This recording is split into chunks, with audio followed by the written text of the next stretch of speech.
Rewind. Jump scare rewind. Welcome to Jump Scare Rewind. This is the show where I speak with fellow cinemaniacs about their mutual affection for all things horror movies. Today's guest is my friend. It's Mike Kendall. No, I didn't say Kendall. I said Kendall. It's Mike Kendall. No, I didn't say Kendall. I said Kendall. He sees more movies than anyone can. Kendall. He's Mike Kendall. Mike Kendall. Mike Kendall. I love my theme song. I am so happy I have that. It even works on the horror show. For those who does. don't know, Mike has come on to the Ejectables, our kind of movie review show. So how many times? Like 4 times? Is that? 4 times. And not the last, I hope. Hopefully not. And then once on Stump the Bill. Oh, yeah, and you got to go back on there. Yeah. Because he's convinced you duped him. Is he? Yeah, he's like, he duped me. I don't know. Again, all you. I suggested war movies, and so he did war movies, and I don't know. Oh, well. Yeah, that's a bummer. Whatever. Yes. You killed him. You killed him. It was a good thrashing. So I kind of lied at the beginning. I said these are people who have mutual affection for all things horror movies. Yeah. But that's not necessarily true about you. No. I generally don't like horror movies at all. I'm so sorry, people. Well, it's just, I always equate horror movies with slasher and gore. Yes. And that's not really scary. That's just, that's just gory. It's all I agree. visual. That can get boring. I prefer more supernatural with my horror. All due respect to those who prefer a slasher.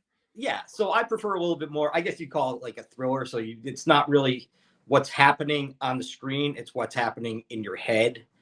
That is making it more scary. So, I am terrified of what's happening in your head. So I see what you're saying. Oh, it's just like big splashy colors and yeah.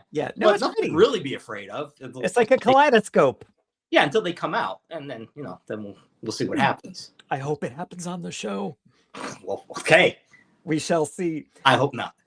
So is there a reason? I think I might know this. Is there a reason you don't necessarily? I know you said you don't like slashers. You're not necessarily into gore. But is there a reason that you're not so into horror movies beyond that? Do we want to go all the way back to my childhood? Is that what you're asking? Do. Yes. Okay. So you want the whole story? I want the whole story because they don't know it. You want the whole story? Okay. So, like every kid, I have a mom. And I also had 2 older brothers. One is 6 years older than me, and one is 12 years older than me. And during summer break from school one year, when I was 6 years old, my mom wanted to take us all to the movies. And she was going to let my older brothers, pick out the movie that they wanted to go to. And she was going to take me to see Bambi. Bambi was being released. This was also 1975. Okay. So others go to that movie. And as my mom is buying our ticket, she decides, you know what? She doesn't want to go see Bambi. She wants to go see the other movie. But she doesn't tell me. So I'm sitting there in the theater watching this movie, trying to understand why Bambi is eating everyone. Like, mommy, why is Bambi eating everyone? Shut up and eat your popcorn. Just throw. Did that scare you that Bambi was eating everyone? Well, because I didn't know what was going on. I'm expecting. Well, these are the people that you're really kind of supposed to trust. Of course. So I'm thinking, I don't know the story of Bambi. I don't know nursery rhymes. I didn't grow up in that kind of cuddly little household. I don't know these things. So I'm thinking, well, this could be it, but I don't really know. So shut up and eat your popcorn. I already threw up in the popcorn. Turns out my mom took me to see Jaws. Okay. So that's not Bambi. That is not Bambi. So I am absolutely petrified of Bambi. Now, 2 weeks later, my mom decides it's a good time to send me, little old me, to the public pool for swimming lessons. And she's up in the bleachers, and I am freaking out in the pool, screaming, Bambi's in the water, Bambi's in the water, Bambi's in the water. And my mom's up in the bleachers going, whose kid is that? Whose kid is that? So now, time goes on. I'm the stinky kid in class because I refuse to go near any body of water, including a bathtub or a shower. I finally give in to that. Grow up a little bit. Our family. When did you give in to, like, last-ish week? When? Well, I still don't like water. Okay, showers though? I will take showers. I'm okay. Take occasional bath, but I will not go into any body of water that I can't see the bottom or see the sides. So I don't even really like pools. I am with you because of that movie, Bambi. Yeah. So would you like me to keep going on with this nightmarish story? Yes, please. All right. So now later on, I'm like 14. My parents buy a video store. And one of the first movies that we get is Bambi. And I don't know Bambi is a kid's movie. I still equate Bambi. There you go. Isn't that cute and cuddly? That's not what nice. You have to picture what I really saw? No, I don't. Okay, well, I should have. Yeah, everybody knows this story, or what that picture looks like. So now I don't know what Bambi looks like or is, and I put it in the horror section. Pretty close to where Jaws is. You put this Bambi in the horror section? Yeah, because I don't know. I mean, I have lived in the state of denial and fear for years at this point. So now, moving on. I'm working at a liquor store down south. A lady comes up to me and we start talking. And she starts talking about that most horrible movie or the most terrifying movie she ever saw was The Exorcist. But we start talking about the most horrible movie and terrifying movie. And I said, no, the most terrifying movie I've ever seen was Bambi. And because I don't even know how Bambi died. And she's like, well, Bambi's mother died in a forest fire or a hunter. I don't know to this day. I'm not quite certain how Bambi's mom died. A hunter. So, the most frightening part about Bambi for me was when Roy Scheider jams the oxygen tank in his head and shoots him and his head explodes. Poor and Bambi. She's looking at me like I'm insane. I was like, listen, lady, I don't know what movie you saw. And I just walked away from her. So now, fast forward some years hence, now you come into the liquor store that I work, and I think you probably saw a full display that we had for, I don't know what it was, but it was like a little beach. Yes, I do remember that. And I had little signs in there.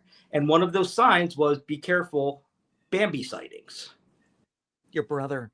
He works with his, no. I did that. All right. So now, also, at some point in time, my brother and my mom send me a DVD player with my foremost favorite movies, one of which is Ferris Bueller. The other one is Breaker Morant. Breaker Morant, thank you. And one of which is Bambi. And I'm thinking, this is great because I've never seen Bambi. I'm going to watch Bambi. And I'm so excited. I rip open the DVD, slam it into the And it's got the Bambi cover. It is Bambi on the cover. It's got a Bambi cover on it. Yeah. So I thought. It didn't dawn on me that it was black and white, and I didn't look at the disc, and I just jammed it into the DVD player, and there's the theme song from Jaws, Donna, Donna, Donna, and I still, 57 years later, or 57 years old, have not seen Bambi. That is your mom's fault. Not only did she destroy Bambi for you, but she kind of turned you off horror. She turned me into the man I am today. Some people will say I'm whimsically eccentric. That'd be me. Some people will say that I'm unhinged. That would be my friends. But yeah, your first real scarring comes from what your mom does to you. I would go with the whimsic. I can't even say it. That hits you. Eccentric. Yes, that's how I would describe it. I think that nails you. It's perfect. And yeah, smarty pants. One of my brother's friends called me an odd little fellow. That's not fair. That's too vague. It might be all encompassing and kind of appropriate in that regard. So would we say then that was, because that is a question I asked, that was the very first horror movie you saw, Bambi? That was the second movie I ever saw in my life. God.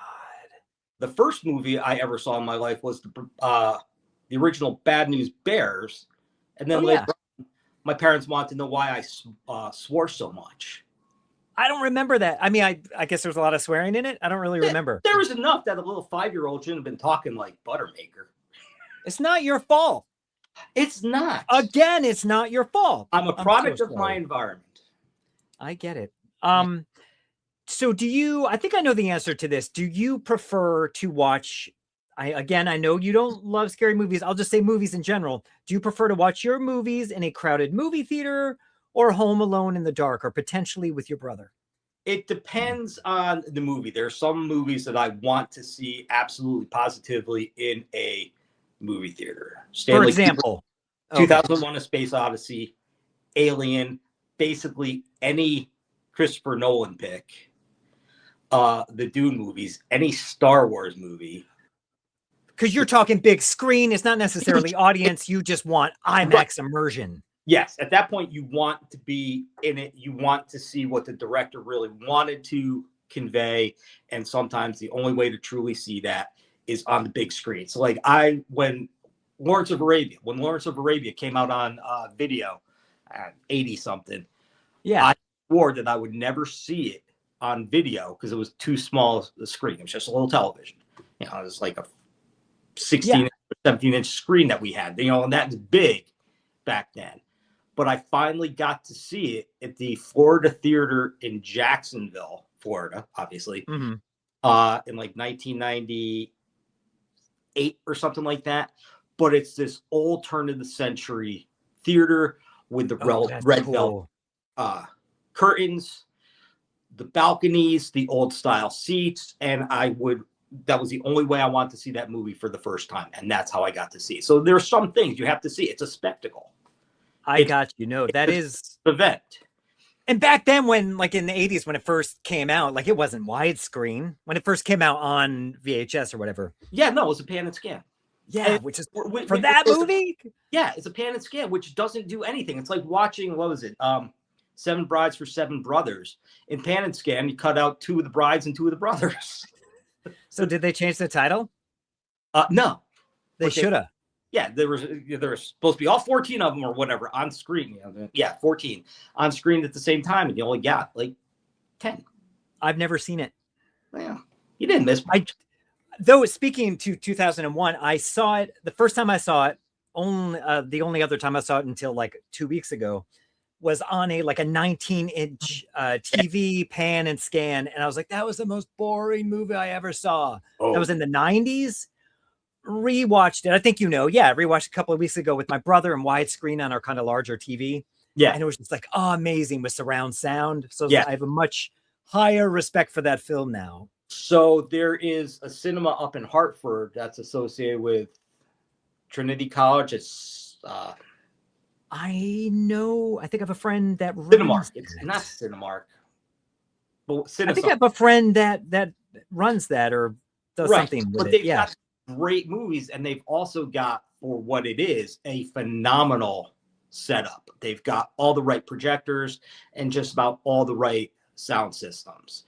So like it was that maybe, but definitely the old IMAX at Maritime was the only way to see Star Wars. Well, though they did show Star Wars, I did see that there. An American Werewolf in London. Interstellar. Interstellar. Okay. So the only way to see that properly is only 140 screens worldwide. In the entire world, there's only 140 screens. The closest one I think now is in like New York. That can present it in that right scope?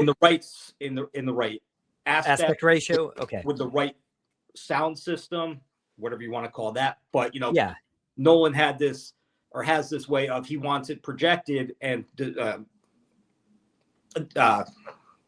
shown, let's call it that, in a particular way, and not every place in the world can do that. So he makes different versions of it that are cut different ways, I guess, to make them accessible for lesser screens. Are you a mega Nolan fan? Oh, sorry. I love Christopher Nolan, but getting back, I think, to the original question, there are certain movies that I only want to see on a big screen, but I'll watch anything else.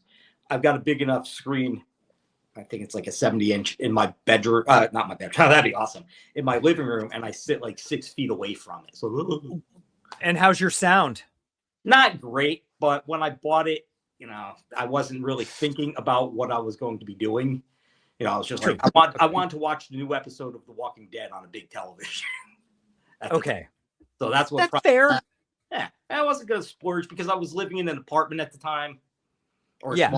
it was a small house, and I didn't want to disturb the neighbors because it was going to be loud. So I wanted to kind of contain myself and control myself. Like the theme song says, no one watches more movies than you. You watch more movies than anyone can, Kendall. Yeah, I watch a lot of movies, and they have all become this big, massive blur. And so I first started doing stuff with you, which was like the middle of June of last year. Up to today, I've watched 247 movies. So I'm averaging well over a movie a day, but some of those movies are multi-part movies. And I think I told you, I just finished Out One, which is this French New Wave thing from 1971, which is 13 hours long. Oh my God. Yeah. And so I was having a medical procedure. I was like, that's the day I'm going to watch this. So, yeah. What kind of medical procedure? Uh-huh. Do you want to tell them? What kind of medical procedure? So last Wednesday was my birthday. So I treated myself for my birthday for the gift of good colon health. So I scheduled a colonoscopy for the day after my birthday, which meant I spent the entire day prepping for a colonoscopy, which was exciting. Which is what he was going to come on the show that day and do it, but we were a little nervous of the getting up and I wasn't quite certain how that was going to play out, and so to speak, was kind of key. So so I watched the first 7 or 6.5 hours of that, kind of moving from from the moving. Moving from the sofa to the living room. To the loo. To the water closet, yes. But before you started doing ejectables with us, you were already watching tons of movies in the video store growing up. Yeah, I watched a lot of movies. We had the video store. So I was watching movies all the time. We got to go see movies for free. Well, not for free. My parents paid for it. So that's free for us. It was free to me. Yeah. So we got to see all kinds of stuff. And then, at one point, I don't know if you remember, a couple of years ago, there was Movie Pass. $10. Yeah. Oh, yeah. What a deal. $10. It was good for a minute. Oh, yeah. I mean, they were losing money from the jump. I was like, okay, well, while this lasts, I'm paying $10 a month and getting all the movies I can get in. I mean, I think I watched, I don't know, what's that stupid one with the Peter Rabbit? I loved Peter Rabbit. That was cute. That actually was cute. It's scary, people. It's like Bambi. Yes. Yeah, I don't like talking animals sometimes. Yeah. No, I don't blame you. Yeah, I like that. I had kids, though, at the time. Yeah. I watched a lot of movies. How do you? But you don't go to the cinema as much anymore unless it's like a big, like you said, like one of the big Nolan films. There are only I think I only want to see 3 movies in the theater this year. I want to see Odysseus. Of course you do. Yes. Dune Messiah and the Hunt for Gollum when that comes out. What is the Hunt for Gollum? There's a new. Yeah, there's a new Tolkien movie coming out. Yeah, and Peter Jackson involved? I think he produces it, but Andy Serkis, who plays Gollum, is directing it. Oh, that's cool. So it's going to be good because Andy Serkis is a really good actor. He's a really good performer, and he's a great. I've seen some of his other stuff. He's a good director. His son is good too. He was in The Kid Who Would Be King. Really? Okay, I did not know. Yes, he was the star. Movie bombed. We did it on the ejectables. Oh, I'll have to check that out. Last question before we move on to the next segment. Sure. Do you have a preferred movie candy? Or do you do movie candy? If I were to do movie candy, well, it's always popcorn. But if I were to get chocolate, it'd be Goobers. Chocolate covered. All right. Goobers are good. Yeah. I'm a Snow Caps guy. Oh yeah, well, basically any candy as long as it isn't going to stick to my to my good old dental work. Butterfingers, don't do Butterfingers. No. And Skittles. First time I ever had a Skittle, I cracked the crown. Oh yeah, don't do that. Yeah, no. So I keep away from Skittles. However, mixing Skittles in with M&Ms is a great prank for your friends. I will not. Should I? I'll do it. Should I do it? I'll do it to my wife. Yeah. No. Yeah. But that's a bad mix of tastes. Well, yeah, but they look alike. Or Yeah, they do. enough. So if you just grab a hand, there's fun, and then there's out. No, I like it because it's more inclusive. Yeah, exactly. But I wouldn't do it next to somebody or to somebody that I sleep next to, because at some point she's going to be awake. So do it to your brother. I do enough to my poor brother. I know you do. That poor guy. Brother. Yeah. How he hasn't murdered me in my sleep, I don't know. I hope he doesn't. I will know, because if you don't show up for one of my shows, I'll be like, he killed him. Yeah, well, it's entirely possible. He's always threatening to put me out on the highway someplace. So just call me. I'll come get you. Okay, I will. All right. So we have the segment now where I show you 3 images from a movie poster, and you have to guess what movie poster it is. You get 3 deads and you lose. If you get 1 living dead, that means you win. All right. You get 3 hints. You can have them at any time. Do you want to just go with the first image, and it starts really close up, then it backs away and it backs away? Let's go with the first image. We'll see what happens. This is going to be bad. What movie is this? Oh, wait. Is that The Human Centipede? Oh my God. That's a living dead. You're amazing. That was so... And you know why I chose that? Because of your procedure last week. Yes, that's very good. Yes.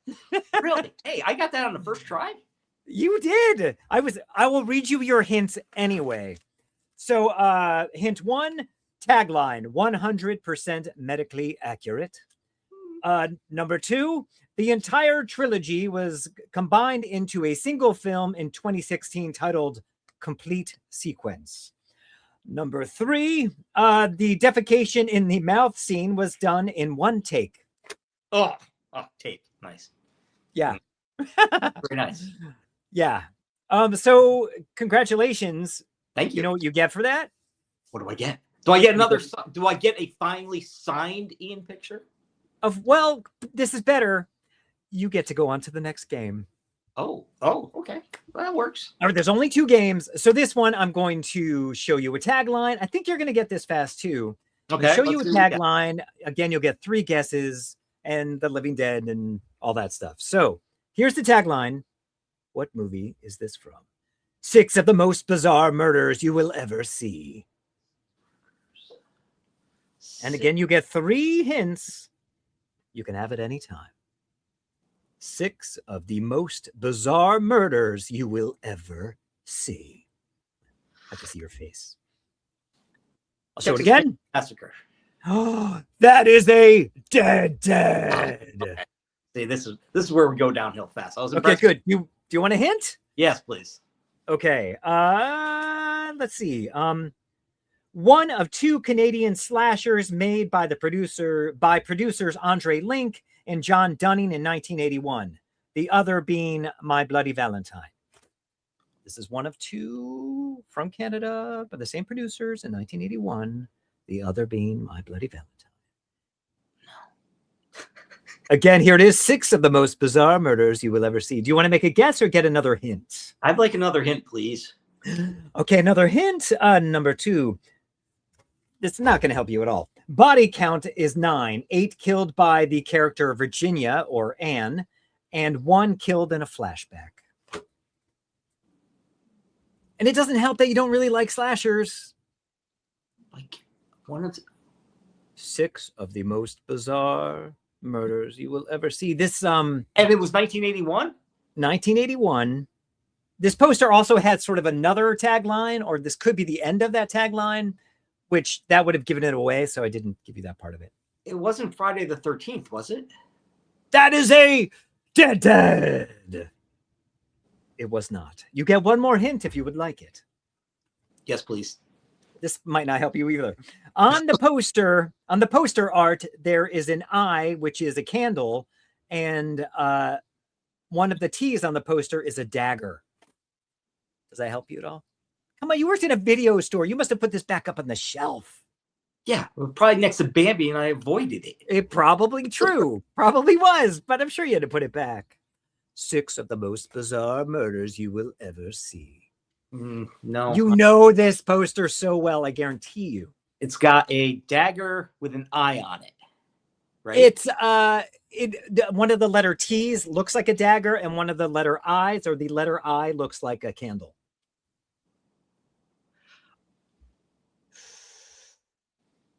Come on, think of those slasher movies, early 80s that were on your shelf at the video store. I can tell you, I'll give you a hint that's not on here. Okay. It's just a bonus hint. It shows someone about to unwillingly eat something on the poster. You know this poster so well. Maybe something you have at a barbecue. It's about to be jammed into this person's face. Come on, our audience knows it. Well, your audience watches horror movies. Come on, Mike. No pressure. God. Yeah, no, I'm at a loss. What is the first letter? H. Think of an event in your life last week. Hospital. The day before that. No. I don't know. What was last Wednesday in your life?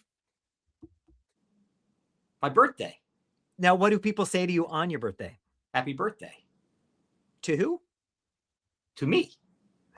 You got it! Oh, hey, look at that. Good. Woo! Just in the nick of you know that poster. Wow. Okay. Yeah. I remember that. Right? Yeah. And why does that look like the guy from American Werewolf in London? It totally does. Yeah. What's his name? David Naughton. Yeah. I have his autograph right there. Oh, really? I got to take my glasses off. Hey, that looks like too Jaws small, too. You can't really see it. Oh, that sort of does. Oh my God, it almost fell. All right. Okay. So since you won once again, I did. You did. You Oh, said happy birthday to me. Oh, okay. Yeah, it counts.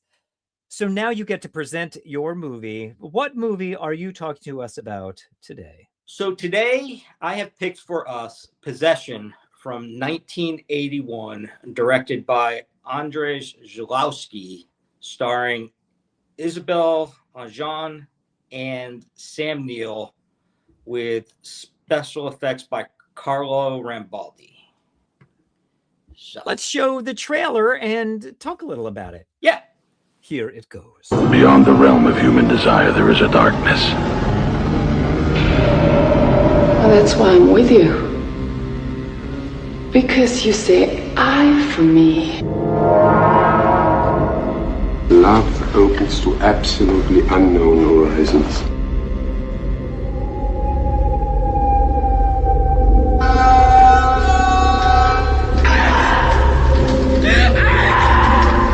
Isabelle Adjani, the internationally acclaimed actress, in her most explosive, controversial role. Sam Neill, Heinz Bennett, 2 men, and a woman no man could ever possess.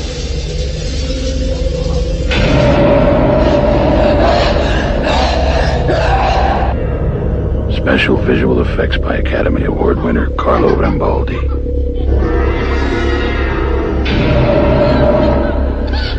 Mortal terror. Inhuman ecstasy. Soon you will know the meaning of possession. It wasn't even human.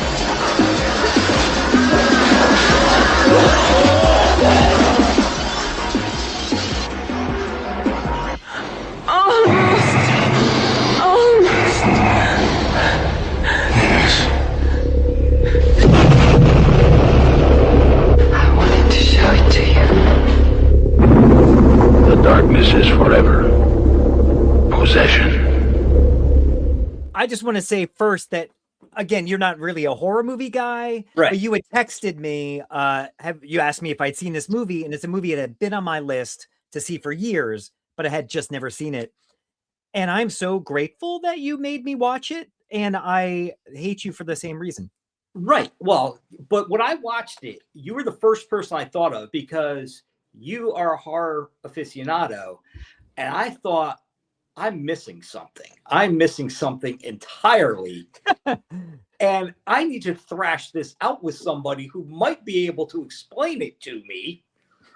And because looking at the trailer, it looks like something completely different from what it is. It's a horror movie that isn't particularly horrific. I mean, yeah. Oh, she's bloody. She looks like a vampire. You know what I'm saying? Right There's there. this creature thing. There's a creature, but the creature usually means, oh, scary monster, scary monster, scary monster. This is the most benign, horrific creature you could ever imagine, because all it ever does. Can I give spoilers? Yeah, go for it. Because I don't even think it would matter for this movie. Yeah, because nobody's going to get it. It's like watching 2001. It's like everybody's interpretation is going to be different. I've read reviews on this thing, and I've done some research, and I was like, I don't know. But all this monster, or all this creature, because it gets almost top billing, all this creature ever does is sleep, stand in a corner, one occasional sex scene, and just kind of breathe. That's it. I'm not particularly horrified from that. Okay, yeah, it's disgusting. It's kind of bloody. But, not that bad. It's just the whole movie's off-putting.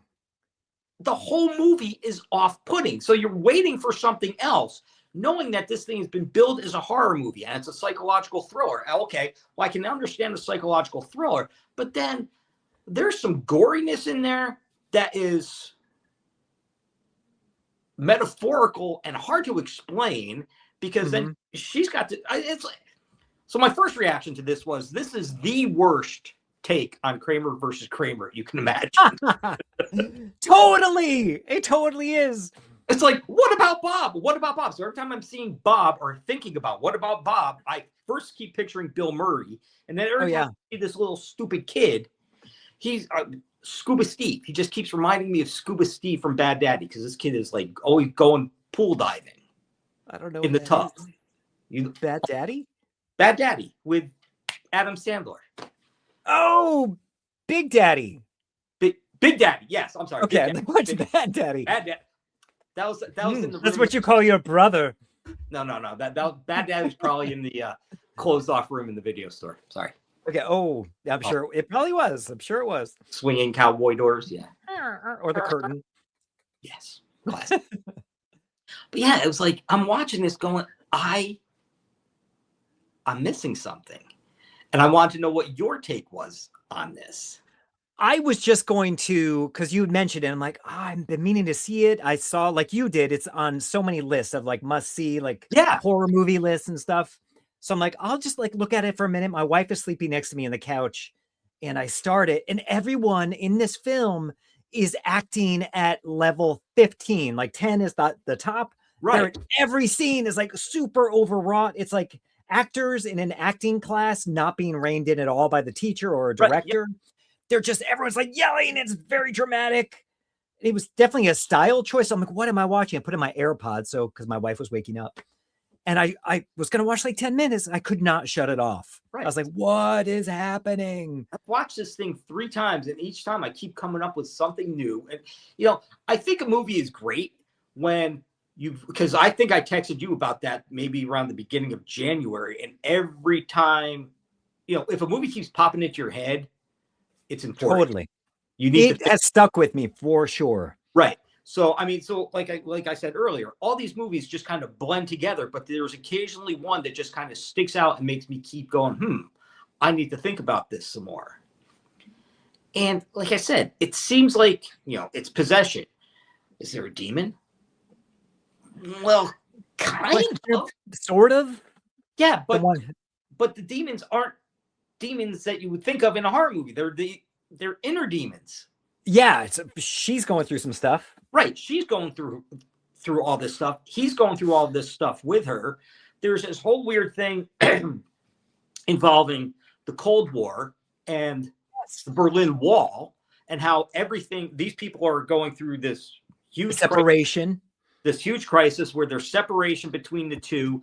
And then there's a cross over the border between, because Sam Neill, Mark, is a spy who has gone over to the other side to follow some subject and do something over there. We don't know what, but all of a sudden towards the end, that subject is back at the end of the movie. I don't even know if I caught that. Right.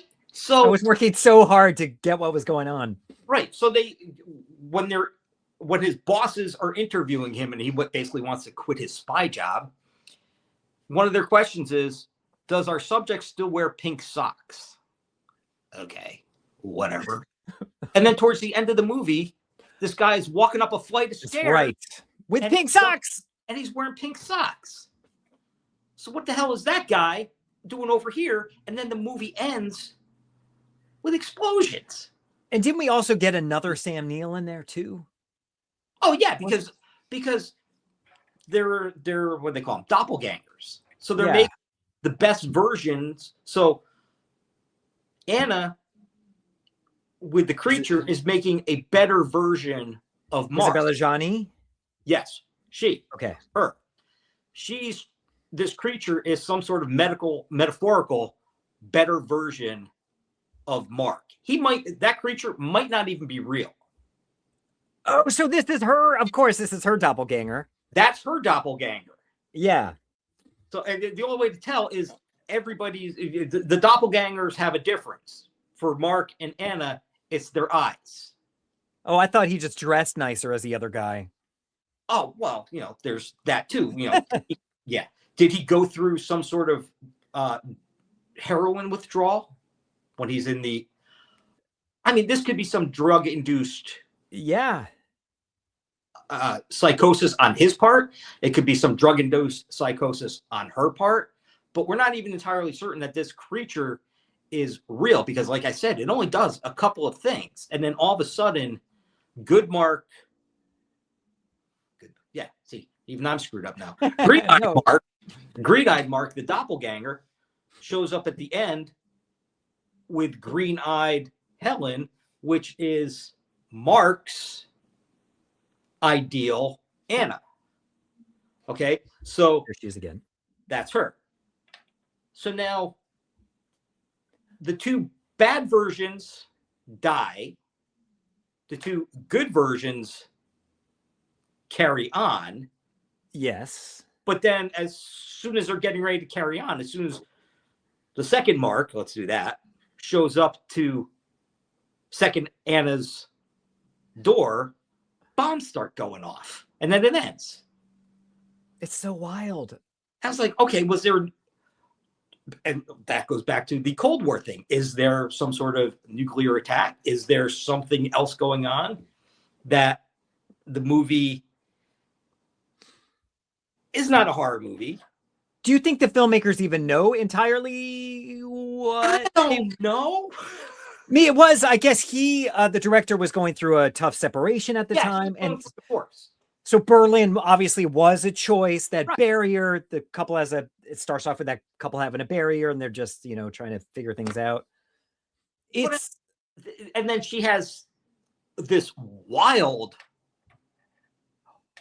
miscarriage. The acting in that tunnel scene is just phenomenal.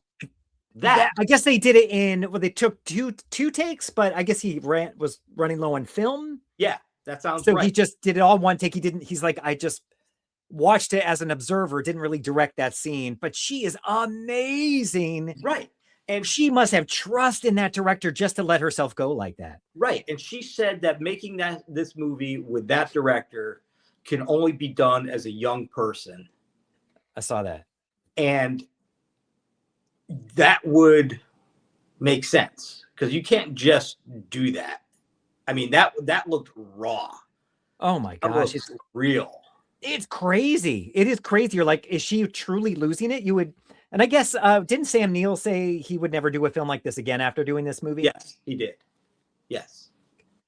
I can imagine. Like it is, I think if you are looking for a movie to be satisfied and come out of it like, oh, that was a great experience, this might not be it. But if you want a movie that is strictly a jaw-dropping experience without all the answers, this movie is going to be the one.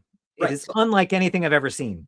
Yeah, I love watching a movie and coming out of it asking questions. I don't want to just watch the movie and ask the questions.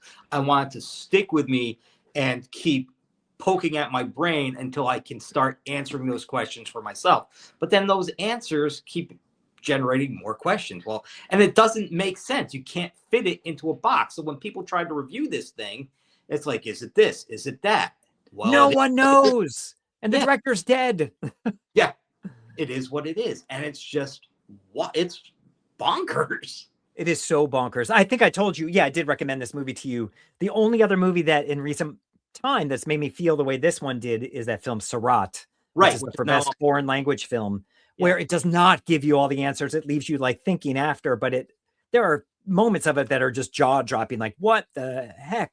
Right. I mean, I think about this movie now the same way I've begun thinking about Out one, and the way I've always thought about Blade Runner and 2001: A Space Odyssey. I think these 4 movies are movies that I'm always going to be thinking about in the back of my mind. I've got to see that Out one thing. Like I said, man, it is, and I'm about to start watching it again because that's how sad and pathetic my life is. No, I love that you do that. I love that you're such a cinephile. It's so cool. I'm glad I found you. Well, hey, thanks for drinking, buddy. Yeah, no, hey, I'm being really good now. I'm drinking. Well, that's okay. You can still come in and visit. You just leave the money. I will. You don't have to leave. I will. You don't have to take anything with you. I'll just rent Bambi. There you go. But yeah, I'm sorry. I'm glad that you at least, I don't know if you liked it. I think you did. I think I did. I don't know if I want to watch it again. Right.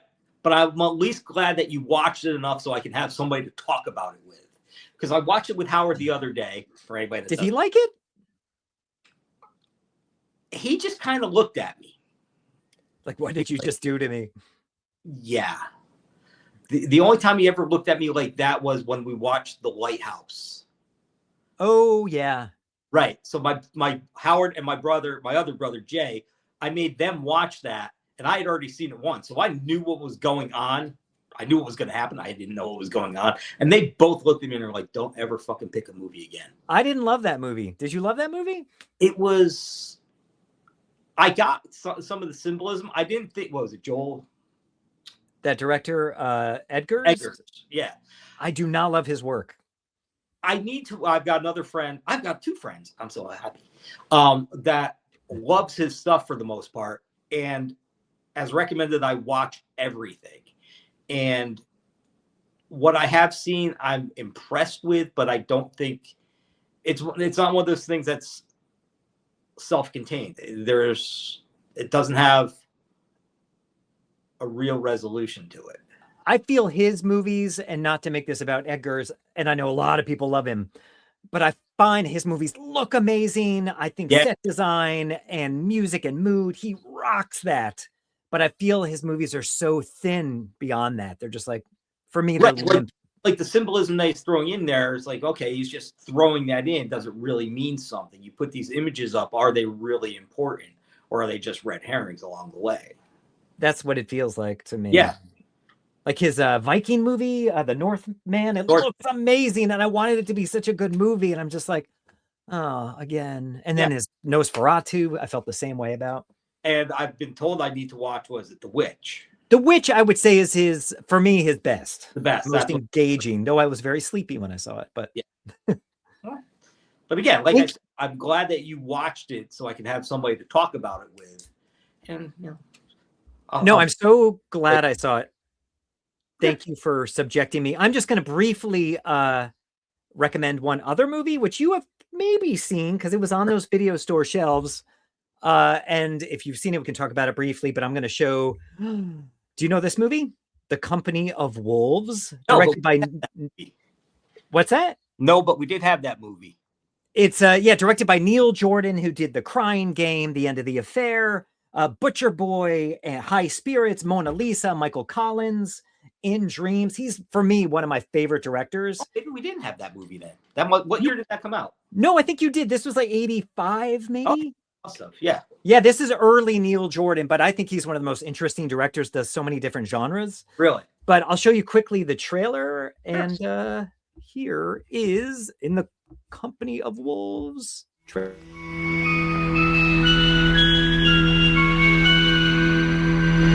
A young girl feels her soul awaken to the call of emotions she cannot name. This is the Twilight World, where half-forgotten memories of childhood lead into a fantastic realm.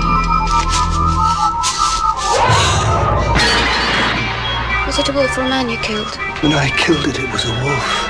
It turned into a man. Here, dreams become reality, and our darkest fantasies come true. The worst kind of wolves are hairy on the inside, and when they bite you, they drag you with them to hell. Oh! Where's my daughter? Where did you come with my daughter? She ran away! They say the Prince of Darkness is a gentleman. Gentlemen always keep their promises. What have you done with my granddaughter? Nothing she didn't want.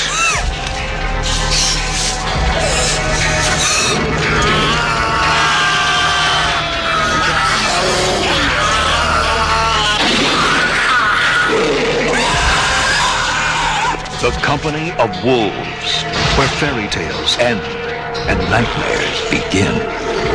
The Company of Wolves.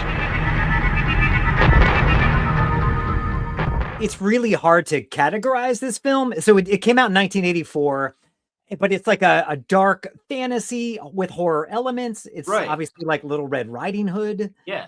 And the practical effects for the time were really good. Yeah, because that's very reminiscent of the American Werewolf in London and Howling? The Howling and Wolfen. The Thriller video. Oh, totally. It's just, yeah, no, it's so unlike anything I saw. I loved this movie back in its day. But that had David Warner in it, right? Yeah, David Warner, Angela Lansbury. All I wrote down was Murder, She Wrote. I couldn't remember. Yeah, well, that was good. No, it's such a cool movie. I do recommend it. If you're looking for straight up horror, which I know you are not, this would not be the movie, but you might enjoy this as Mike Kendall. Company. I'd be curious to hear your opinion. I haven't seen it in years. I might do it on Ejectable. Okay. Oh, okay. That'll make you watch it there. 3 times. Yes. So these can both be found for the audience on AMC Plus. And I believe there's like a really nice 4K or something of Possession. So that can be found in like a Criterion or something. But Company of Wolves can also be found on Prime and Pluto. Ooh. Mike, thank you for your time. Oh, thank you for having me. This was a blast, as always. You have to come back and do another horror. You could do Bambi. I could do Bambi. Come back with Bambi. Thank you, Mike Kendall. Yeah. Everyone like, share, tell your friends, and watch Ejectables for Mike Kendall. I will do that. Make sure everybody does that as well. Everyone do that.